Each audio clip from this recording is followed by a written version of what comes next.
Have you ever walked into a bookstore, picked up a brand new hardcover, looked at the price and thought, $30? Then you pull out your phone, look up the exact same book on Amazon, and it's significantly cheaper.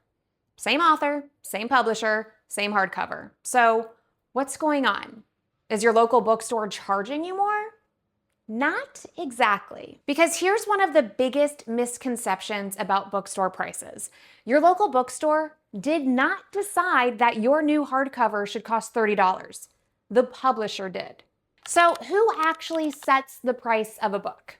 When a publisher releases a book, the publisher establishes a list price, sometimes called the retail price or cover price. That's the $28, $30, $32 price you see printed on the book. The bookstore didn't sit down and say, I think we'll charge $30 for this one. That price came from the publisher. The bookstore purchases copies of that book from the publisher or a book distributor at a wholesale price, and then typically sells the book at or around the publisher's suggested list price. But this is where things get interesting. Retailers don't necessarily have to sell the book for that full list price. And that's one of the biggest reasons Amazon can look so much cheaper. Amazon can discount the publisher's price, and this is how. Let's say a publisher sets the list price of a new hardcover at $30, and your local bookstore may sell it for $30. Amazon might sell that same book for $24 or $21, or sometimes even less. Now, that doesn't mean the bookstore raised the price. It means Amazon lowered it, and that is an important difference. When you see a book for $30 at a bookstore and $20 on Amazon, it's easy to think, wow, this bookstore is charging me $9 more or $10 more, whatever it is. But a more accurate way to look at it is the publisher priced the book at $30 and Amazon decided to discount it. So the real question isn't why are bookstores making books so expensive? It's how can Amazon afford to discount books so aggressively? While you're here, make sure to tap that subscribe button because I want you to come back for more bookish things, and I want to scale because scale changes everything. You see where I'm going with this? Amazon operates at an enormous scale. It sells an incredible volume of products, has a massive distribution infrastructure, and its overall business doesn't depend on making the economics of one individual book work the same way that a small bookstore does. A local independent bookstore has a completely different reality. Think about everything you're getting when you walk into a bookstore. You have the physical space, the shelves, the employees who can tell you, if you loved this book, you have to read this one. There are author events, book clubs, children's story times, curated displays, and thousands of books sitting on shelves waiting for someone to discover them. And all of that costs money. And a bookstore usually can't afford to take several dollars off every new release simply to compete with one of the biggest retailers in the world. Your bookstore isn't pocketing $30. This is another misconception worth clearing up. If you pay $30 for a book at a bookstore, the bookstore doesn't make $30. They had to purchase that book.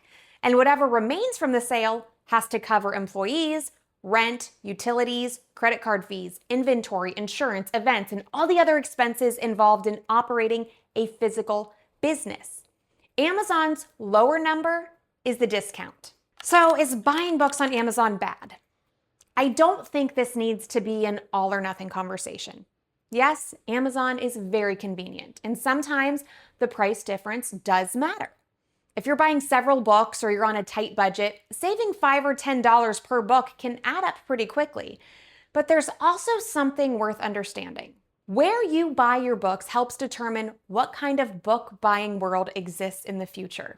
When you buy from a local independent bookstore, you're supporting a place where people can discover books in person.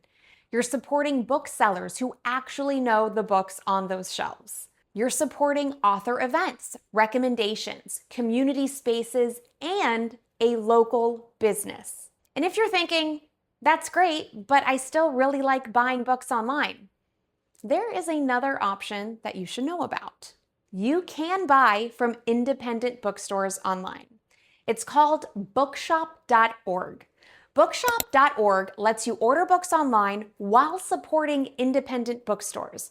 You can select a participating local bookstore you want your purchase to support and then shop online. And of course, if you have a good independent bookstore nearby, you can always shop there directly, either in person or through the bookstore's own website if they offer online ordering.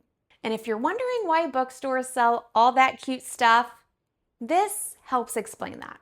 A lot of bookstores don't just sell books anymore. They sell tote bags, candles, mugs, bookmarks, puzzles, stationery, little gifts, and about 23 other things you absolutely did not plan on buying when you walked in, but you couldn't help yourself. Well, there is a good reason for that. Books have tight profit margins for retailers, and those non-book items offer bookstores better margins. So that cute bag or candle isn't there just because it fits the vibe. It actually helps make the economics of running a bookstore work. And a bookstore might bring you in because you love the books, but selling higher margin gifts and merchandise can help pay for the employees, the rent, the events, and keep the bookstore itself running. So yes, buy the book, but that ridiculously specific mug that says something like, "I'd rather be reading," your bookstore probably doesn't mind if you grab that too. I did a whole podcast episode on shelf-made stories about this. So what are you actually paying for? Because there's still something Amazon can't fully recreate, and that's walking through shelves with absolutely no idea what you're looking for, or spotting a cover you've never seen, reading the first page, getting a recommendation from somebody who reads hundreds of books, and walking out with a book you didn't even know existed an hour ago. That is part of the value of a bookstore.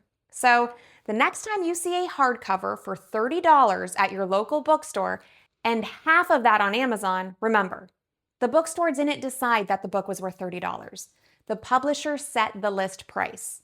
Amazon is choosing to discount it.